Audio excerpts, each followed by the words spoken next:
su manimi. Tai čia buvo gal prieš 2 ar 3 mėnesius. Aš jums parodysiu pirmiem, aš užsimerksiu, gerai. Nieko nesimato.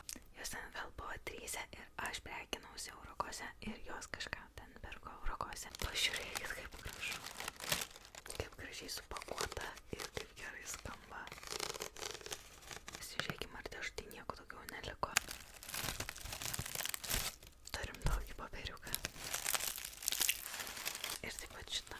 Kaip manot, kas čia yra? Viską apžvelgsim, bet grįžkim prie istorijos. Man atrodo, jos mane atpažino. Ir tada ten kaip visą laiką tiesiog viena kitai pasakė. Nežinau, ar kažkuri viena mane atpažino, ar kelios, bet tiesiog tada jos priėjo prie manęs. Turim gražią padėką. Iš pirmo žvilgsnio tai tik paprastas įrankis skaičiuoti perskaitytas knygas, tačiau ar tikrai ir ta skaičiuoklė čia bus? Išjunkim visus popierėlius.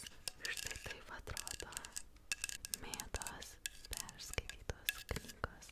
Užsisakiau tokią perskaitytų knygų skaičiuoklę, toj pusėje yra lentyna užta inicialai ir čia galima pasukti ratuką. Tai pasidėti kaip dekoracija ir matysis, kiek knygų perskaitai, kaip motivacija. Jeigu, pavyzdžiui, nėra motivacijos jums skaityti knygas, tai gali būti motivacija tiesiog turėti tokią skaičiuoklę. Ir jeigu ateis draugai vieną kartą, kitą kartą, galbūt pamatys jūsų procesą, galbūt tiesiog dėl savęs irgi turėti galima. Arba kaip prie knygų lentynos dekoracija. Tai fainai. Ir tada pradėsiu istoriją. Tiesiog jos labai paprastai, labai natūraliai paklausė manęs, ar galėtų su manim nusifotografuoti ir pasidarėm nuotrauką. Ir viskas. Aš tos nuotraukos nežinau, neturiu. Galbūt jūs pamatys šitą video, jeigu jūs žiūrit. Įkelkit nuotrauką čia, labai įdomu pamatyti. Dar ne viskas. Wow, kaip gražiai plus. Čia yra knygų skirtukai su Mėtos lapeliais. Ir turim užrašą Mėta.